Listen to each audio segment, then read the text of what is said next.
글쓰기에서 제일 중요한 것은 무엇일까요? 내 글을 읽는 사람들이 이 글을 끝까지 읽었으면 하는 것일 겁니다. 아마도 다들 한 번쯤은 글을 써보셨을 텐데요. 글쓰기 쉽지 않죠? 그런데 독자를 사로잡는 법칙이 있다고 하면 어떨까요? 이건 단순히 글을 잘 쓰고 못 쓰고의 문제가 아닙니다. 누구나 알기만 하면 쉽게 글을 쓸 수 있게 되는데요. 저도 한때는 글쓰기가 막막한 때가 있었어요. 그래서 많은 책을 읽고 많은 강의를 들었는데요. 글쓰기의 성공 공식 15가지를 알려드리겠습니다. 오늘 이 영상만 끝까지 보셔도 글쓰기가 어렵지 않게 될 것입니다. 여러분은 곧 독자의 입장에서 그들이 원하는 이야기를 하는 방법이 무엇인지 알게 될 테니까요. 1. 독자의 아픔에 공감하라. 노력해도 늘지 않는 글쓰기 답답하시죠? 백지를 보며 무슨 말을 해야 할지 막막한 심정을 저는 누구보다 잘 알고 있습니다. 이렇게 독자의 상황에 공감하며 시작하면 독자는 이 글은 나를 위한 글이구나라고 느끼게 됩니다. 마음이 열린 독자는 글을 읽을 준비가 된 거죠. 시작을 공감으로 하면 독자는 글에 관심을 가지게 됩니다. 글의 초반부에 독자의 처지에 공감하고 그들이 겪는 문제를 이해한다는 것을 명확히 전달하세요. 2. 스토리텔링을 활용하라. 제가 처음 글을 쓸 때의 이야기인데요. 제 학원 전단지를 만들 때의 이야기입니다. 저는 처음에는 그저 수강생 모집 중 같은 평범한 문구를 적으면 될 거라고 생각했어요. 그런데 가만히 생각해보니 이런 문구는 너무 흔했고 특별히 눈길을 끌지도 못할 게 뻔하다는 생각이 들더라고요. 전단지를 보고 사람들이 학원에 관심을 가지게 하려면 뭔가 달라야 하지 않을까? 이런 생각이 들었습니다. 고민 끝에 당신도 한 달 만에 캐논 변주곡을 연주할 수 있다면? 하는 문구를 넣었어요. 결과는 어땠을까요? 어때요? 궁금하시죠? 이렇게 사람들은 이야기에 끌립니다. 이런 스토리는 단순히 정보를 전달하는 것 이상으로 독자의 몰입을 유도합니다. 현실감 있는 사례를 통해 독자 스스로를 주인공으로 느끼게 만들어 보세요. 3. 결론을 앞에 배치하라. 관절염 통증을 줄이는 가장 쉬운 방법은 꾸준한 스트레칭과 적절한 보충제를 함께 사용하는 것입니다. 왜 이 방법이 효과적일까요? 이렇게 결론을 먼저 제시하면 독자는 이게 왜 효과적이지? 라며 이유가 궁금해지고 계속 글을 읽게 됩니다. 독자의 호기심을 자극하는 것이죠. 4. 권위를 앞세워 신뢰를 쌓아라. 전문의가 추천한 관절 건강 3가지 비법. 15년 경력의 바리스타가 알려주는 커피 내리는 법. 이런 글을 보면 어떠세요? 읽고 싶지 않으세요? 독자는 신뢰할 수 있는 정보를 좋아합니다. 의사, 전문가, 연구 결과 등을 인용하면 글의 신뢰도가 올라가 독자는 계속 읽고 싶어집니다. 글에 권위를 넣으면 이건 신뢰할 만한 정보다라고 느끼며 계속 읽게 되는 것이죠. 5. 질문으로 시작하라. 왜 관절염 환자들이 아침에 더 힘들어할까요? 이런 식으로 질문은 독자의 호기심을 자극하는 강력한 도구입니다. 글의 시작에 독자가 답을 찾고 싶어 하는 질문을 던지세요.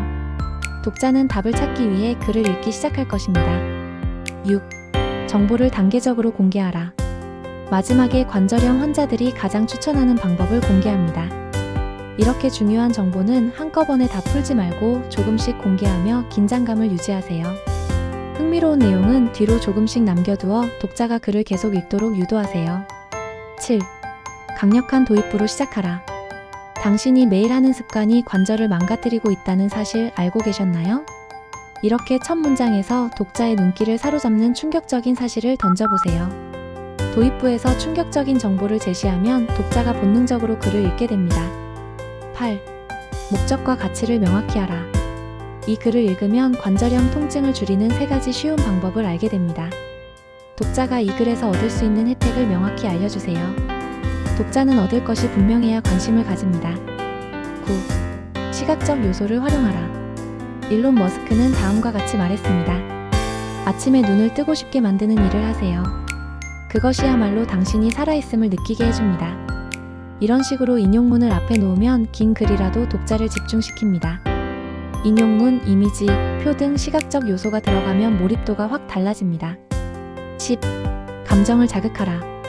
여러분, 자신의 글을 아무도 읽지 않을 때 좌절감을 느껴본 적이 있으신가요? 이렇게 감정적으로 자극하면 독자는 더 글에 몰입하게 됩니다. 글에 감정적인 요소를 더해 독자가 감정적으로 연결되도록 만드세요. 11. 마지막에 핵심 정보를 공개하라. 마지막에 제가 가장 효과적이었던 방법을 공개합니다. 놓치지 마세요. 가장 중요한 정보나 해결책을 마지막에 제공하겠다고 암시하세요. 마지막까지 독자를 끝까지 잡아두는 전략입니다. 12. 리듬감 있는 문장 구성. 그렇게 우리는 변화를 원합니다. 그러나 변화는 쉽지 않죠. 다행히 간단한 방법이 있습니다. 이렇게 긴 문장과 짧은 문장을 적절히 섞어 리듬감을 주면 독자가 읽기 쉬워집니다. 글의 리듬감은 독자의 피로감을 줄이고 몰입을 높입니다. 13. 카운트다운 방식 활용. 15가지 팁 중 이제 절반을 지나고 있습니다. 준비되셨나요? 이렇게 숫자가 줄어들수록 독자는 마지막까지 읽고 싶어 합니다. 목록 형식으로 정보를 제공하며 독자가 끝까지 읽을 수 있도록 카운트다운을 사용하세요. 숫자가 작아질수록 독자는 마지막까지 읽고 싶어집니다. 14. 기대감을 조성하라. 이 팁은 정말 간단하지만 효과는 놀라울 겁니다. 이제 곧 알려드릴게요. 독자의 기대감을 높이는 이 한 줄이 글을 끝까지 읽게 만드는 비결입니다. 중간중간 다음 내용에 대한 기대감을 불어넣어 독자가 계속 읽도록 만드세요. 기대감을 조성하면 독자가 쉽게 나가지 않습니다. 15. 독자와 대화하듯 쓰기.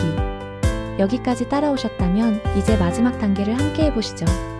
이렇게 독자와 마치 친구처럼 대화하듯 글을 쓰면 몰입도가 높아집니다. 이 방법들은 각각 독립적으로도 강력하지만 상황에 맞게 조합하면 더욱 효과적입니다. 예를 들어 공감하고 질문하고 스토리텔링을 활용할 수 있습니다. 오늘의 글을 한 줄로 요약하면 독자의 입장에서 생각하라입니다. 독자가 글을 읽으며 무엇을 원하고 어떤 부분에 끌릴지 생각하세요. 독자의 마음을 사로잡는 글은 단순한 기술이 아닙니다. 독자의 입장에서 생각하며 그들이 원하는 정보를 정확히 전달하려는 노력에 있습니다. 여러분, 오늘 제가 알려드린 15가지 팁 적용해 보실 준비되셨나요? 글쓰기는 독자와의 대화입니다. 독자가 읽고 싶어 하는 글을 쓰는 순간 끝까지 읽히게 될 것입니다. 오늘 영상 유익하셨나요? 도움이 되셨다면 좋아요, 구독하고 다음 영상에서 만나요.